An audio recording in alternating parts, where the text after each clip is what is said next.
Horror कहानियां थी। खून का बदला। अपनी जिंदगी भर की कमाई लगाकर सुमन और अखिल ने एक छोटा सा नया घर बनाया था, लेकिन उस घर में आने के बाद उसके साथ क्या हो सकता था, इस बात का अंदाजा उन दोनों को था ही नहीं। अभी इस घर में आए हुए उन्हें 2 दिन भी नहीं हुए थे। एक शाम जब अखिल घर में नहीं था तो किचन में खाना बनाते वक्त सुमन को ऐसा लगा जैसे किचन की दीवार के पीछे से किसी के बात करने की आवाज आ रही थी। कौन हो सकता है यहाँ पर? इतना धीरे धीरे कौन बात कर रहा है? सुमन दीवार से कान लगाकर बात सुनने की कोशिश करती है, लेकिन उसे कुछ सुनाई नहीं देता। तभी अचानक घर की लाइट चली जाती है और दरवाजे पर जोर जोर से दस्तक देने की आवाज आती है। सुमन दरवाजे की तरफ दौड़ कर जाती है, लेकिन दरवाजा खोलने से पहले कोई आवाज उसके कान में धीरे से सुनाई पड़ती है। सुमन, मैं यहाँ हूँ, तुम्हारे घर में। सुमन जोर से चीखती है और दरवाजा नहीं खोलती। दरवाजे की बजने की आवाज धीरे धीरे तेज होने लगती है। सुमन लड़खड़ाते कदमों से आगे बढ़ती है और झटके के साथ दरवाजा खोलकर अपनी आंखें बंद कर लेती है। तभी अचानक से अखिल की आवाज सुनकर उसे होश आता है। सुमन, क्या हुआ? तुम इतनी घबराई हुई क्यों हो? अखिल, वो लाइट चली गई और कोई है इस घर में। अखिल, मुझे बहुत डर लग रहा है। वो किचन की दीवार के पीछे से किसी की आवाज आ रही थी। कैसी बात कर रही हो? तुमने खुद सारे लाइट की स्विच ऑफ किए हुए हैं। देखो, लाइट तो आ रही है। सुमन, तुमने घर में अंधेरा क्यों किया हुआ है? और किसकी आवाजें आ रही थी? चलो चलो, मैं जाकर चेक करता हूं। नहीं अखिल, मैंने लाइट ऑफ नहीं की। और मैं क्यों लाइट ऑफ करूंगी? ये देखो, ध्यान से देखो, घर के सारे स्विच ऑफ हैं। तुम भी ना कमाल करती हो सुमन। तुम्हारी तबीयत तो ठीक है? ये देखकर सुमन और भी ज्यादा डर जाती है कि सच में लाइट की सारे स्विच बंद थे। सुमन समझ नहीं पा रही थी कि ये सब किसने किया होगा। ठीक उसी वक्त अखिल किचन की तरफ जाता है और सुमन को ऐसा लगा जैसे पीछे से किसी ने उसके कंधे पर हाथ रखा। उसने जैसे ही पलट कर देखा, एक साया उसके घर के दरवाजे से बाहर निकलता हुआ नजर आया। अखिल, अखिल यहाँ आओ, देखो कोई तो है। अभी अभी मैंने उसे बाहर जाते हुए देखा है। सुमन, मुझे लगता है कि तुम्हारी तबीयत ठीक नहीं है। अरे, मैंने किचन में भी जाकर देखा। पास वाले घर में जो लोग हैं ना, उनसे बात करने की आवाज आ रही है। एक काम करो, तुम जाकर आराम करो, मैं खाना खुद परोस कर खा लूंगा। ओके? तुम बेडरूम में जाओ। जाओ।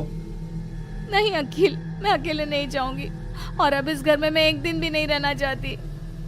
थोड़ी देर के बाद सुमन और अखिल दोनों ही बेडरूम में जाकर सो जाते हैं।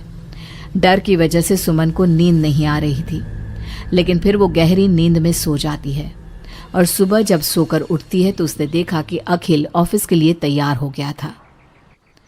अखिल, आप कहाँ जा रहे हैं? मुझे इस घर में अकेला छोड़कर आप कहीं नहीं जा सकते।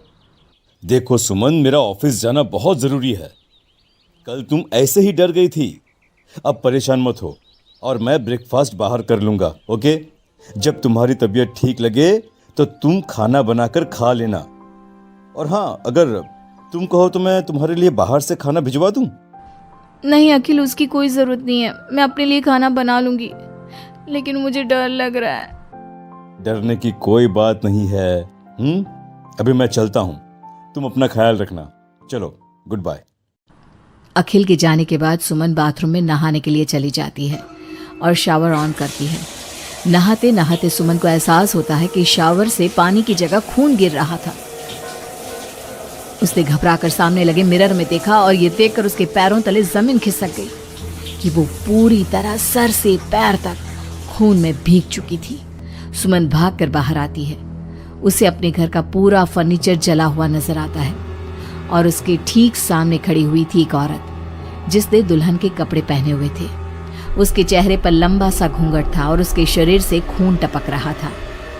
कौन हो तुम और क्या चाहती हो मुझसे? यहाँ क्यों आई हो तुम? मैं तुमसे तुम्हारा पति चाहती हूँ। मुझे अपना पति दे दो और मैं वापस चली जाऊंगी। लेकिन मेरा पति? अखिल, मेरा मतलब तुम्हें मेरा पति क्यों चाहिए? हमने क्या बिगाड़ा है तुम्हारा? तुमने नहीं, हर सुहागन औरत मेरी दुश्मन है, और जब भी मेरी आंखों के सामने कोई औरत अपने पति के साथ नजर आती है तो मैं उसे जिंदा नहीं छोड़ती। लेकिन तुम ऐसा क्यों करती हो? और प्लीज मैं तुम्हारे आगे हाथ जोड़ती हूँ, तुम मुझे और अखिल को जाने दो। हम दोनों हमेशा के लिए ये घर छोड़कर चले जाएंगे। अब ऐसा नहीं हो सकता। एक बार जो इस जमीन के आसपास से गुजर जाता है उससे फिर हमेशा के लिए मेरे साथ इस जमीन के नीचे मेरी दुनिया में चलना पड़ता है। और तुमने इस जमीन के ऊपर अपना घर बनाकर अपनी दुनिया बसाने की कोशिश कर ली। अचानक से वो औरत सुमन को उसके बाल पकड़कर जमीन पर घसीटने लगती है। सुमन दर्द से जोर जोर से चीखती है, लेकिन उसकी आवाज उसके घर की दीवारों के अंदर दब कर रह जाती है। अब बाकी दूसरी औरतों की तरह मैं तुम्हें भी इस घर की दीवारों के नीचे दफन कर दूंगी और तुम्हारे पति को हमेशा के लिए अपना पति बना लूंगी। जानती हो, मेरी भी शादी हुई थी, लेकिन शादी के ठीक बाद मांग में सिंदूर भरकर मेरे पति ने गला घोट कर मेरी हत्या कर दी और इस जमीन के नीचे मुझे गाड़ दिया।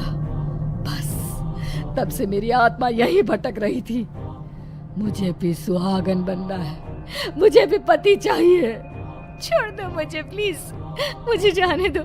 देखो तुम्हें पति चाहिए, तुम किसी और को अपना पति बना लो। मुझे और अखिल को जाने दो यहाँ से। लेकिन वो औरत सुमन को लेकर वहां से गायब हो जाती है। शाम को जब अखिल ऑफिस से लौट कर आता है, डोरबेल बजाता है, तभी मुस्कुराते हुए सुमन दरवाजा खोलती है। दरअसल सुमन के शरीर के अंदर अब उस औरत की आत्मा थी, लेकिन अखिल का चेहरा देखते ही सुमन के शरीर के अंदर एक हरकत होती है और वो अचानक से नाराज हो जाती है। क्या हुआ सुमन? आज तो ठीक हो ना? तुम्हारी तबीयत भी ठीक लग रही है आज तो। गुड। मुझे नहीं पता था कि तू आने वाला है यहाँ, वरना तो मैं तेरी मौत का सारा इंतजाम करके रखती। क्या हुआ? अब मेरी बात का जवाब नहीं दोगी क्या? नाराज हो मुझसे किसी बात पर? हाँ? ऐसी तो कोई बात नहीं है। जाओ, डाइनिंग टेबल पर तुम्हारा फेवरेट खाना लगा दिया है, जाकर खा लो। हाँ, खुशबू तो बहुत अच्छी आ रही है। वैसे भी सुबह से कुछ खाया नहीं है। थैंक यू यार, मैं जल्दी से जाकर खाना खाता हूँ। ओके? अखिल जैसे ही खाने की कटोरे का ढक्कन हटाता है तो वो हैरान रह जाता है कि वहां पर सुमन का कटा हुआ हाथ था। उसमें पहनी हुई चूड़ियों से वो सुमन के हाथ को पहचान जाता है। खाने की जगह सुमन के शरीर के छोटे छोटे टुकड़े काटकर उस आत्मा ने अखिल के सामने परोस दिए थे। अखिल घबराकर वहां से भागने लगता है। तभी सुमन के शरीर में मौजूद वो आत्मा अपने असली रूप में आकर अखिल के सामने खड़ी हो जाती है। कौन हो तुम? और क्या किया तुमने मेरी पत्नी के साथ? इसका मतलब वो ठीक कहती थी कि इस घर में कुछ गलत है। कहाँ है मेरी सुमन?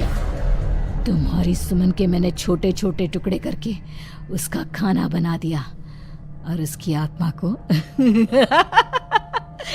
मैंने इस घर की जमीन के नीचे दफन कर दिया है। वो कैद हो गई है यहाँ हमेशा के लिए। तुम भी उसके पास जाना चाहते हो? मगर क्यों किया तुमने ऐसा? क्या दुश्मनी थी तुम्हारी और मेरी पत्नी?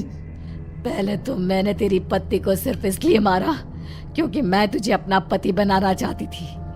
मेरी आत्मा जो पूरे एक जन्म से किसी से शादी करने के लिए तड़प रही है, उसकी हसरत पूरी करना चाहती थी मैं।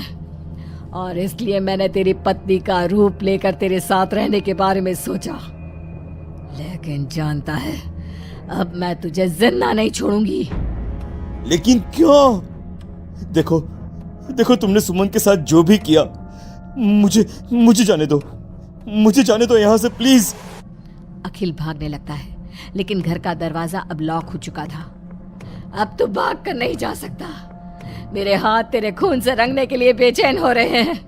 मेरा गला सूख रहा है, अब उसकी प्यास तेरे खून से ही बुझेगी। अरे लेकिन क्यों? तुम्हारी आखिर मुझसे दुश्मनी क्या है? आत्मा अखिल की बात का कोई जवाब नहीं देती और अपने लंबे नाखून उसके गले में गड़ाकर उसके शरीर को खा जाती है और उसके बाद जोर से हंसते हुए कहती है, तेरा शरीर भले ही अखिल का शरीर है, लेकिन तेरे अंदर मेरे पिछले जन्म के उसी पति की आत्मा थी जिसने शादी से एक रात पहले गला दबाकर मेरी हत्या की। हॉरर कहानियां थी। प्रेत, जिंदगी किस वक्त अपना रुख बदल लेगी ये कोई नहीं जानता। कब फूलों से भरी बगिया उजड़कर खाक हो जाएगी, कब मैदान बंजर रेगिस्तान हो जाएगा और कब खुशियों से भरी जिंदगी मायूस हो जाएगी ये कोई नहीं जानता। ये कहानी है कनिष्का की, जिसे अंदाजा भी नहीं था कि उसके जीवन का अगला पल उसके लिए क्या लाने वाला था। एक ऐसा अंधेरा जो हमेशा के लिए उसकी खुशियों को खा जाने वाला था। मम्मा, तुम कब से तैयार हो रही हो और कितनी देर? जल्दी चलो ना, हम लेट हो जाएंगी। अभी आई लाडो, बस 2 मिनट, साड़ी तो पहनने दे। लगता है आप भूल गई है कि आज मेरी कॉन्वोकेशन सेरेमनी है और मैं फर्स्ट आई हूँ। आज के दिन मैं लेट नहीं हो सकती मम्मा।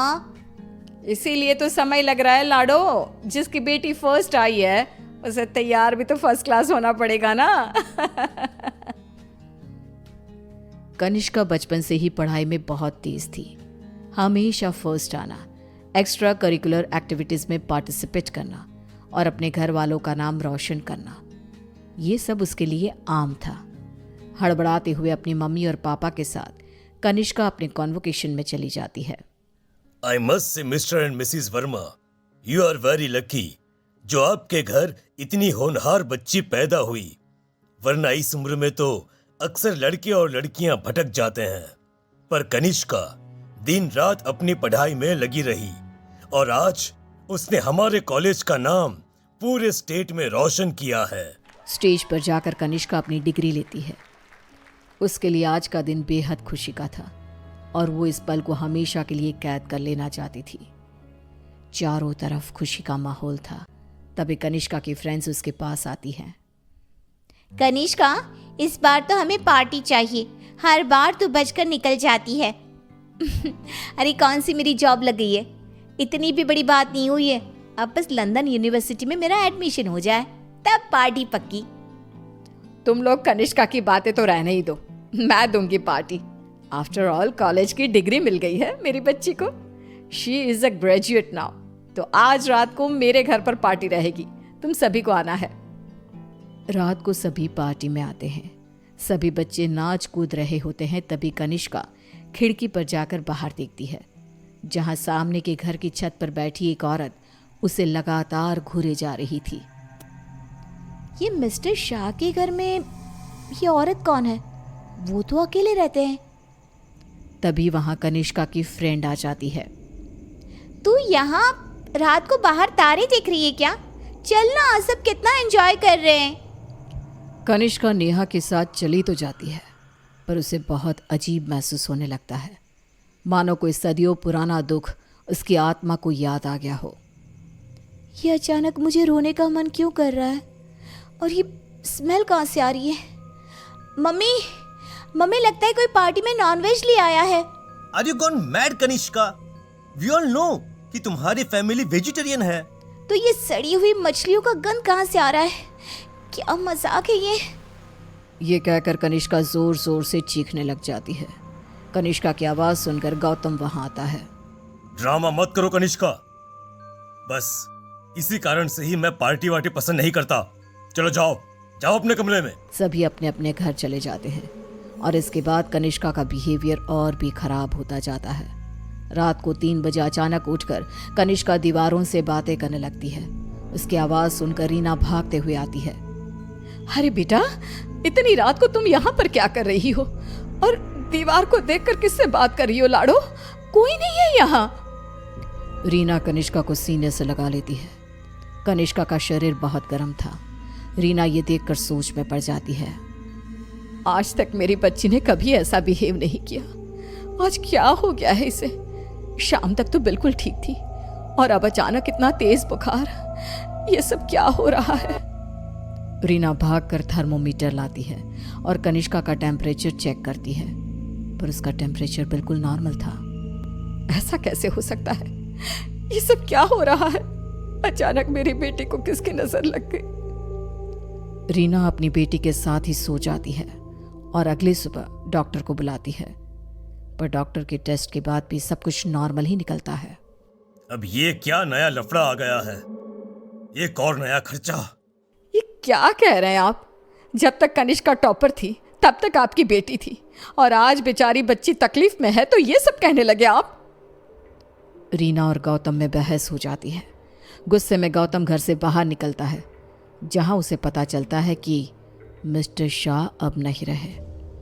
वो घर आकर कनिष्का के पास बैठी रीना को इस बात की खबर देते हैं, जिसे सुनते ही अब तक सोई कनिष्का अचानक मुस्कुराने लगती है और भागती हुई अपनी अलमारी खोलती है और सारे सामान को बाहर बिखेर देती है। क्या ढूंढ रही है बेटा, मुझे बता लाडो। इतने में कनिष्का के हाथ कैंची लग जाती है, जिसे लेकर वो अपने सर के सारे बाल काटने लगती है। मिल गया मम्मा, मिल गया। ये क्या किया तूने? अरे क्या हुआ है लाडो तुझे? मुझे बता। तूने कल से कुछ खाया भी नहीं। कुछ खा ले बेटा, कमजोर हो जाएगी। पेट भर गया है। कितनी उल्टियां भी की मैंने। पूरे के पूरे शाह को खाकर बैठा हूं मैं। खाकर बैठा हूं? ये सब क्या कह रही है तू? बाथरूम में जाकर देख ले। रीना बाथरूम में जाती है, जहां बेसिन में नीले रंग की उल्टी थी, जिसमें मांस के टुकड़े थे, जिसे देखकर रीना को भी उल्टी आने लगती है। वो भागकर वापस कनिष्का के कमरे में आती है। सुनिए जी, हमें जल्द से जल्द कनिष्का को किसी पंडित जी के पास ले जाना होगा। ये कुछ और ही है। आज के जमाने की होकर तुम ये सब क्या कह रही हो? ऐसा कुछ नहीं होता। गौतम अपनी पत्नी की बात को इग्नोर कर देता है। इसी तरह दिन बीतने लगते हैं। भूखी रहने के कारण अब कनिष्का के शरीर की हड्डियां भी दिखने लगती है। उसकी आंखों के नीचे काले गड्ढे आ चुके थे। अब मैं किसी की नहीं सुनूंगी, बहुत हुआ। रीना अपनी जान पहचान के एक पंडित जी को अपने घर पर लेकर आती है, जो कनिष्का की हालत देखकर ही समझ जाते हैं। बच्ची की हालत बहुत खराब है, इसे मैं नहीं संभाल पाऊंगा। ये मेरे गुरुजी ही कर सकते हैं, जो कुछ ही दिन पहले साधना के लिए हिमालय जा चुके हैं। रीना हर तरफ हाथ पैर मारती है कि कहीं कोई रास्ता दिख जाए। फिर उसे घोस्ट कैचर के बारे में पता चलता है। डूबते को तिनकी का सहारा समझ रीना उनकी टीम को भी अपने घर पर बुला लेती है, और वो लोग कनिष्का से पूछताछ शुरू कर देते हैं। क्या आई हो तुम और कौन हो? कितनों के नाम बताऊं? मतलब तुम एक से ज्यादा हो, एक से ज्यादा हो इस लड़की के शरीर में। बताओ बताओ कितने हो? हम 42 प्रेत हैं। कनिष्का की बात सुन वहां मौजूद सब लोग हैरान रह जाते हैं। उसके शरीर में बसे इन प्रेतों को निकालना अब किसी के बस में नहीं रह गया था। उसी शाम कनिष्का की मृत्यु हो जाती है, जिसका सदमा रीना बर्दाश्त नहीं कर पाती और सब कुछ छोड़ अपनी बेटी के साथ हुए इस हादसे के पीछे की वजह का पता लगाने निकल पड़ती है।